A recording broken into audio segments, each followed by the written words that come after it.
bumi itu bulat. Banyak ilmuwan selama ribuan tahun telah membuktikan hal ini dengan teori-teori termutakhirnya. Tidak hanya itu, pada tahun 1947, militer Amerika Serikat mencoba ikut membuktikannya dengan mengambil foto bumi lewat udara dengan menggunakan V2 roket dan menemukan hasil foto yang menunjukkan bahwa bumi memiliki lengkungan. Beberapa tahun kemudian, tepatnya pada tahun 1957, giliran Uni Soviet yang membuktikan. Melalui satelit Sputnik 1, para ilmuwan dan astronot Uni Soviet berkeliling bumi melalui angkasa. Hasilnya sesuai dugaan dan tidak terbantahkan bahwa bumi itu benar-benar bulat.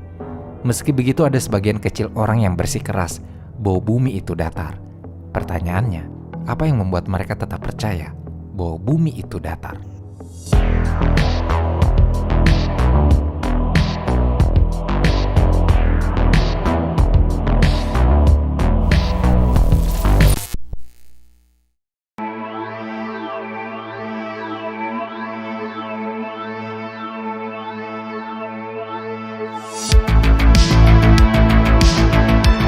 Skeptisisme terhadap ilmu pengetahuan adalah salah satu faktor penguat mengapa sebagian orang tetap percaya bahwa bumi itu datar dan bukan bulat.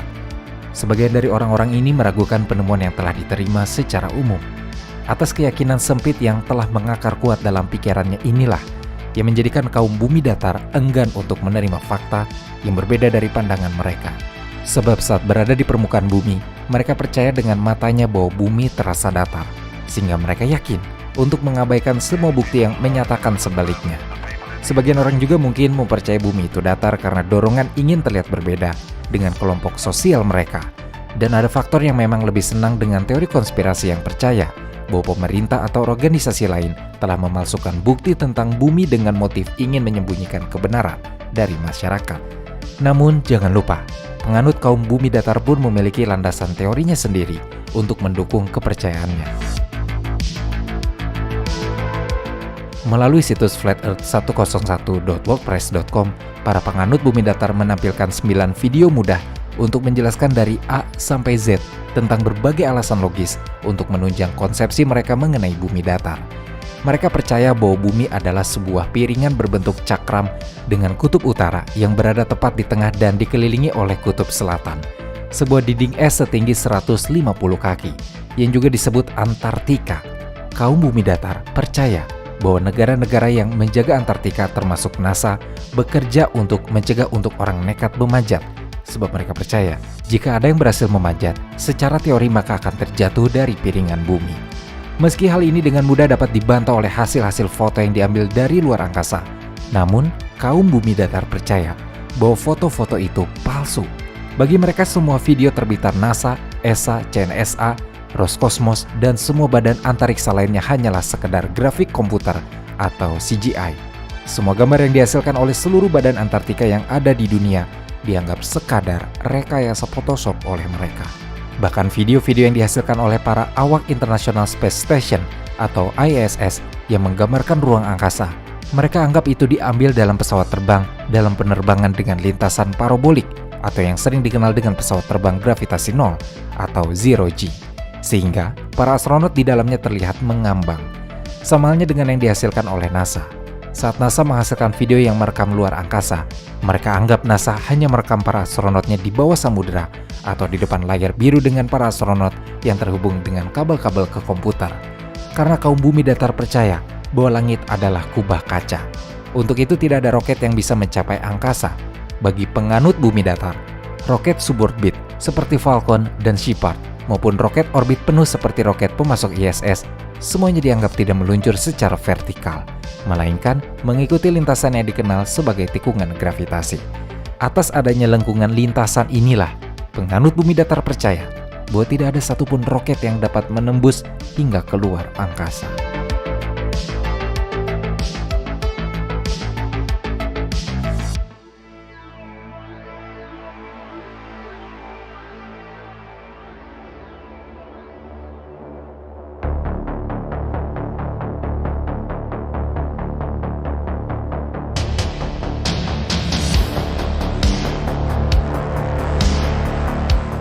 Dan ini standing point yang penting bagi penganut bumi datar, sebab mereka berpandangan bahwa NASA dan organisasi antariksa lainnya adalah tipuan multimiliar dolar yang dirancang untuk meyakinkan bahwa bumi itu bulat. Dengan pandangan yang sama juga lah, organisasi antariksa di seluruh dunia dianggap tidak lebih daripada sekumpulan pembohong profesional, ilmuwan palsu, Freemason, dan Mormon. Bahkan nama Apollo pun dianggap sekadar nama lain untuk setan.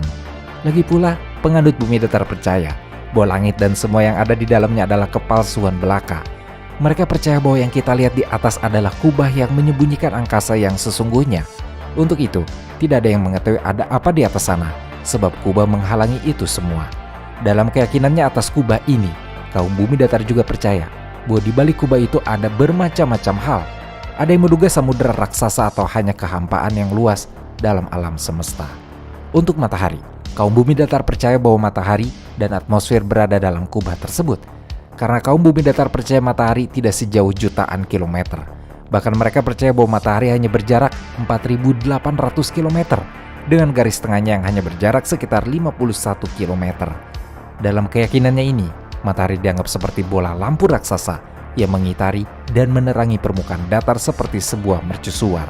Sebab kaum bumi datar mengandaikan bahwa kutub utara sebagai pusat cakram dengan dikelilingi kutub selatan sebagai tembok es di tepinya. Maka matahari dibayangkan seperti sebuah senter yang bergerak pelan mengikuti arah jarum jam di atas lembaran kertas. Maka seperti itulah matahari.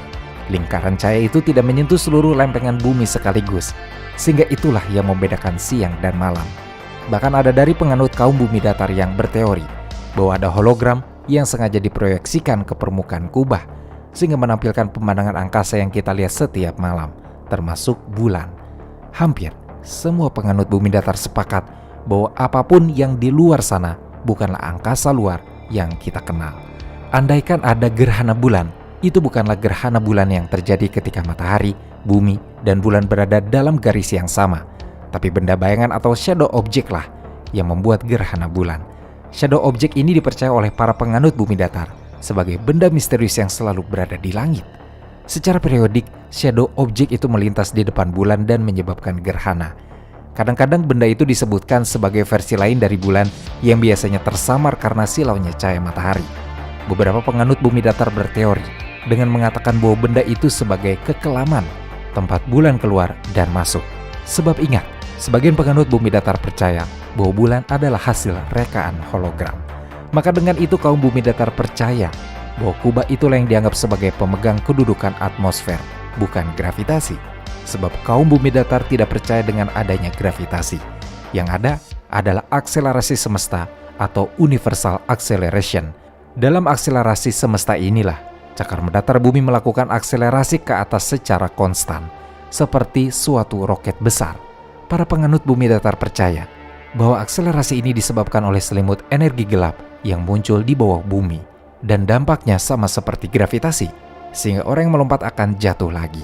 Tetapi dalam keyakinan kaum bumi datar, bukan bumi yang menarik orang tersebut, melainkan bumi itulah yang naik.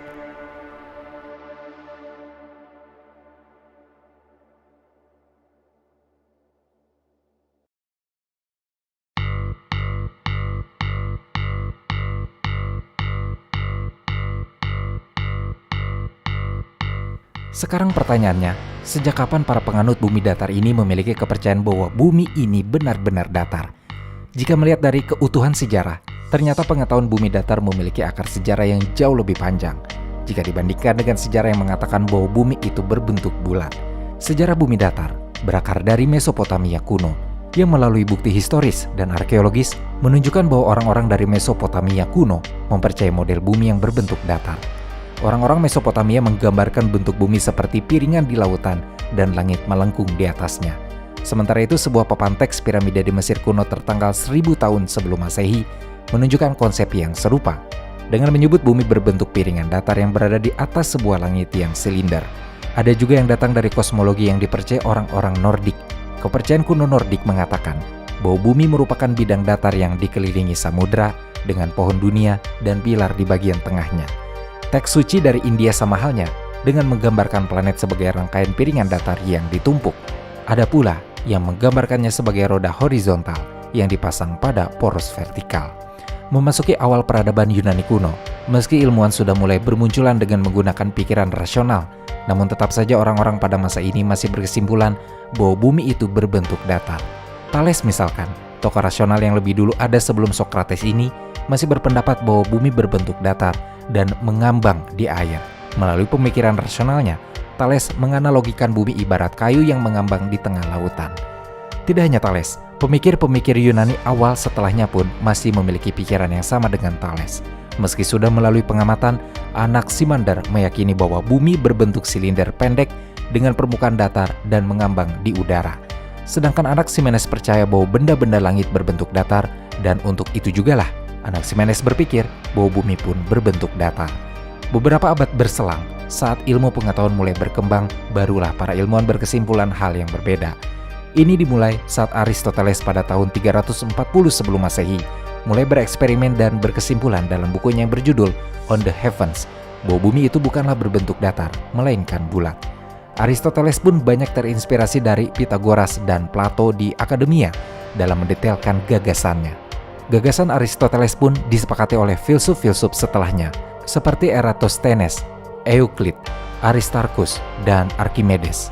Penyebaran Helenisme dan penyelidikan orang Romawi membantu mempopulerkan kepercayaan bumi yang berbentuk bulat. Sampai pada masa di mana Eratosthenes berhasil mengukur keliling bumi menggunakan tongkat yang terletak di dua tempat yang berbeda. Eratosthenes memanfaatkan perbedaan bayangan antara dua tongkat tersebut yang diakibatkan oleh lengkung bumi untuk mengukur keliling total bumi. Dengan cara tersebut, Eratosthenes bisa mendapatkan nilai keliling bumi yang berukuran 46.250 km. Nilai ini hanya meleset sekitar 15% dengan keliling bumi yang diukur di zaman modern, dengan nilai keliling yang berukuran 40.075 km. Atas kesimpulan yang dimulai dari Aristoteles lah, pada abad pertengahan Galileo Galilei sampai pada Copernicus memantapkan bahwa bumi itu bukanlah berbentuk datar, melainkan bulat. Dan atas perkembangan ilmu pengetahuan juga, kita mengetahui bahwa matahari lah yang menjadi pusat tata surya. Namun, di pertengahan 1800-an, muncul kembali gagasan bumi datar yang diperkenalkan oleh Samuel Barley Robotham. Robotham mencetuskan ide ini berdasarkan pemahamannya dari literatur ayat-ayat Alkitab. Kemudian pemahaman atas idenya tersebut menghasilkan buku setebal 430 halaman yang diberi judul Zetetic Astronomy, Earth Not Globe. Dalam buku ini, Robotham mengenalkan satu ide tentang astronomi zetetik yang meyakini bahwa bumi merupakan cakram datar yang titik pusatnya ada di kutub utara. Sedangkan di sisi selatan sebagai pembatasnya yang dikelilingi oleh dinding es Antartika, matahari, bulan, bintang berjarak dekat dengan permukaan bumi. Untuk membuktikan idenya, di tahun 1883, Robotham melakukan satu percobaan eksperimen yang diberi nama Bedford Level Experiment. Robotham mengambil kata Bedford karena Bedford adalah nama sebuah sungai di Norfolk, Inggris yang menjadi tempat eksperimennya. Sebab di sungai Bedford terdapat saluran air yang amat panjang dan lurus, dan setiap 6 mil terdapat jembatan. Eksperimen ini bertujuan untuk membuktikan apakah bumi benar-benar bulat seperti bola. Selain itu, eksperimen ini juga untuk menentukan di mana batas jarak lengkungan bumi. Sebab jika bumi benar-benar berbentuk bulat, maka perahu di salah satu jembatan tidak akan terlihat di jembatan satunya. Tesis yang dipakai Bedford berdasarkan para ahli astronomi yang mengatakan bahwa total keliling bumi adalah 25.000 mil, dan dengan total angka tersebut, jika bumi itu benar berbentuk bulat, seharusnya dalam jarak 6 mil atau 9.700 meter, harusnya sudah ada lengkungan yang terlihat. Untuk bisa membuktikan hal tersebut, dalam eksperimennya Robotham mencoba melihat kapal setinggi 5 meter menggunakan teleskop yang setinggi 8 inch yang ditaruh di atas air sungai Bedford. Setelah kapal tersebut melewati jarak lebih dari 6 mil, ternyata kapal tersebut masih bisa terlihat dengan jelas melalui teleskopnya. Disinilah Robotham meragukan teori yang mengatakan bahwa bumi itu bulat. Sebab jika benar bumi itu berbentuk bulat, tidak mungkin kapal yang sudah melewati jarak 6 mil tersebut masih bisa terlihat. Meski itu dilihat menggunakan teleskop, karena seharusnya kapal itu sudah tidak terlihat, sebab sudah berada di balik lengkungan bumi. Atas eksperimennya itulah, Robotham percaya bahwa bumi itu berbentuk datar, dan untuk memperkuatnya, Robotham menerbitkan selebaran berjudul The Inconsistency of Modern Astronomy and Its Opposition to the Scriptures, untuk meminta masyarakat kembali mempercayai bahwa bumi itu berbentuk datar. Namun pada tahun 1884, sosok Samuel Robotham meninggal dunia. Setelah itu para pengikutnya dari Zetetic Astronomy mendirikan Universal Zetetic Society. Setelah kematian Robotham, paham atas bumi itu berbentuk datar mulai menyebar dari Inggris ke Amerika Serikat. Di Zion, Illinois, Amerika, pemikiran yang meyakini bahwa bumi itu berbentuk datar dipromosikan oleh pendiri gereja Kristen Katolik bernama Apostolik John Alexander Dowie dan Letter Wilburn Glenn Voliva. Beberapa tahun kemudian, tepatnya pada tahun 1942, sosok Voliva yang menjadi pemimpin sekaligus penggaung bumi datar meninggal dunia. Semenjak itu pemikiran atas bumi datar mulai meredup hingga tahun 1950-an. Baru setelah itu, pada tahun 1956, Samuel Shenton, seorang pengajar di Science Fiction Society, University College London, yang juga anggota dari Royal Astronomy Society dan Royal Geographic Society, mulai mendirikan komunitas internasional bernama Flat Earth Society. Menurut Shenton, dalam komunitasnya, bumi merupakan piringan datar dengan Arktik di pusatnya dan dinding es yang menjulang di sekelilingnya. Matahari, bulan, dan bintang-bintang disebut berada tidak jauh dari New York dan dari London. Shenton memimpin Flat Earth Society sampai pada kematiannya di tahun 1971. Beberapa hari setelah kematian Shenton, sebagian koleksi perpustakaan Shenton menjadi milik Charles K. Johnson. Atas dedikasi Johnson pada Flat Earth Society, ia pun pada tahun 1971 diangkat menjadi Presiden International Flat Earth Research Society of America and Covenant People Church dengan kantor pusat di California, Amerika. Di bawah kepemimpinan Johnson yang karismatik dalam mengkampanyekan Flat Earth Society selama 30 tahun, komunitas ini berkembang dan keanggotaannya bertambah hingga 3.000 orang. Namun naas, pada tahun 1995, sebuah bencana besar menimpa Johnson. Kediamannya mengalami kebakaran dahsyat dan memusnahkan perpustakaan Flat Earth Society. Sampai pada tahun 2011, akhirnya Johnson meninggal dunia dan para pengikut Flat Earth Society kehilangan sosok pemimpin. Sebab Johnson meninggalkan para pengikutnya ini dengan ketidakpastian. Namun beberapa tahun setelah itu, penganut Flat Earth Society merestrukturisasi organisasi mereka. Setelah melakukan restrukturisasi itulah, pada tahun 2004, Flat Earth Society mulai aktif di ruang-ruang informasi yang ada di internet. Bahkan, mereka memiliki situs resmi mereka sendiri dengan theflatearthsociety.org yang aktif hingga sekarang. Untuk memperbesar kelompoknya, mulai tanggal 30 Oktober tahun 2009, mereka membuka keanggotaan baru untuk bergabung dalam Flat Earth Society. Misi mereka adalah mempromosikan dan membahas teori bumi datar dengan pemikiran terbuka dan membuka peluang debat. Bahkan pada tanggal 9 November 2017, Flat Earth Society mengadakan konferensi bumi datar internasional yang digelar untuk pertama kalinya di North Carolina. Konferensi internasional yang berlangsung selama 2 hari ini fokus membahas dan memperdalam teori-teori tentang bumi datar. Setelah konferensi ini berakhir, Flat Earth Society melalui situs resminya menyimpulkan bahwa bumi itu diam dan tidak berevolusi terhadap matahari.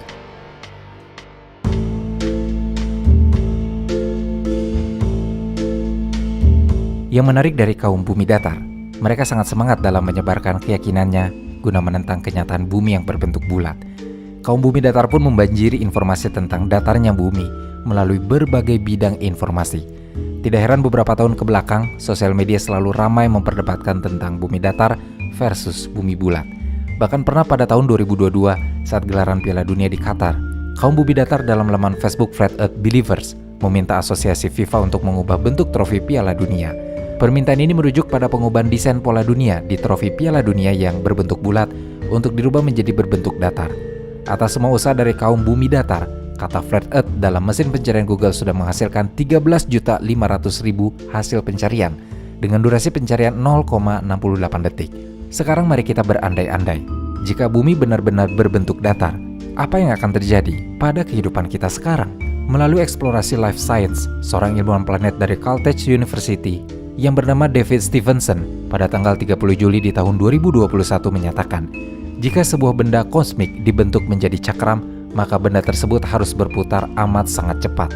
Sebab, seperti apa yang dikatakan oleh fisikawan dan matematikawan asal Skotlandia yang bernama James Clerk Maxwell, yang mengatakan bahwa bumi padat seperti cakram bukanlah konfigurasi yang stabil di kosmos.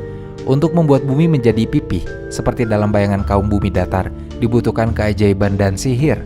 Bagaimanapun, bumi yang rata tidak akan bertahan lama, karena dalam beberapa jam saja, gaya gravitasi akan menekan bumi kembali menjadi bulat.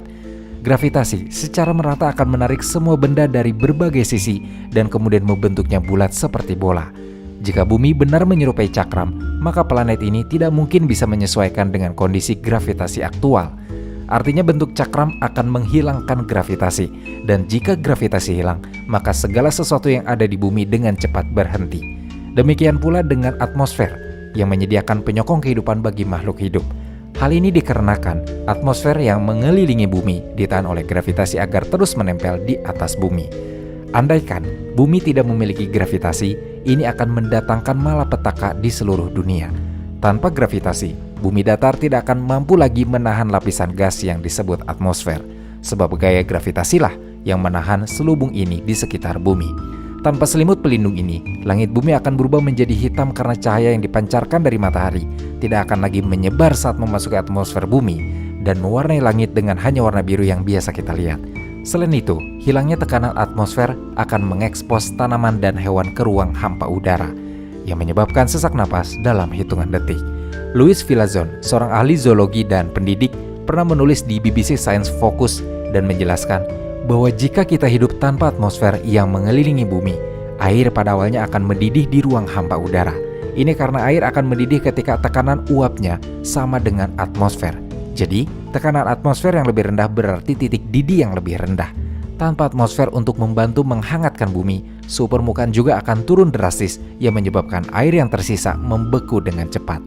Andaikan ada gravitasi, namun yang pasti, gravitasi ini akan ditarik ke arah pusat cakram bumi, yang dalam keyakinan penganut bumi datar ada di kutub utara. Presipitasi atau curah hujan juga akan tertarik ke arah kutub utara. Dan jika hujan terjadi, kemungkinan hujan akan jatuh menyamping, karena air di sungai dan laut juga akan mengalir menuju kutub utara. Yang berarti lautan besar yang mengembang akan terkumpul di pusat bumi, sehingga praktis tidak ada air di tepinya karena tertarik ke arah pusat bumi. Selain itu, kemungkinan besar tidak akan ada lagi satelit di bumi, karena satelit akan kesulitan mengorbit bidang yang datar. Tidak adanya satelit otomatis bergantung pada tidak adanya sistem satelit navigasi global, yang jadi acuan untuk layanan Global Position System atau GPS. Tidak adanya GPS inilah yang kemungkinan membuat banyak perjalanan tidak beraturan yang membuat orang-orang tersesat. Andaikan tidak tersesat, kemungkinan orang-orang yang hidup di bumi datar akan mengalami perjalanan yang memakan waktu yang sangat lama. Karena ketika kita mengikuti kepercayaan penganut bumi datar yang mengatakan kutub utara terletak di pusat planet dan kutub selatan membentuk dinding es raksasa di sekitar tepinya, tembok ini dengan mudah menghentikan orang-orang agar tidak jatuh dari muka bumi. Tetapi jika orang-orang yang hidup di bumi datar tidak dapat terbang mengelilingi dunia dan malah dipaksa untuk terbang melintasinya, maka waktu perjalanan akan meningkat secara signifikan. Misalnya, untuk terbang dari Australia, yang merupakan salah satu sisi peta bumi datar, menuju ke stasiun McMurdo di Antartika yang terletak di sisi lain peta bumi datar, kemungkinan orang-orang yang hidup di bumi datar harus terbang melintasi seluruh kutub utara, seperti Amerika Utara dan Selatan.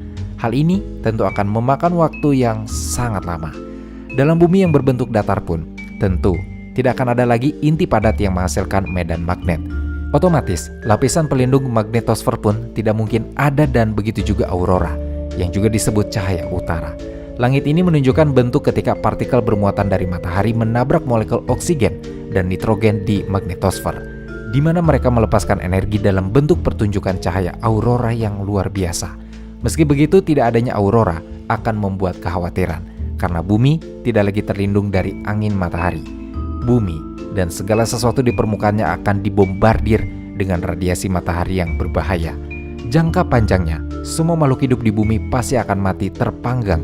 Dan dari akhir skenario seperti ini, kita semua tahu akan berakhir seperti apa kehidupan di bumi. Bumi akan tandus seperti layaknya planet Mars.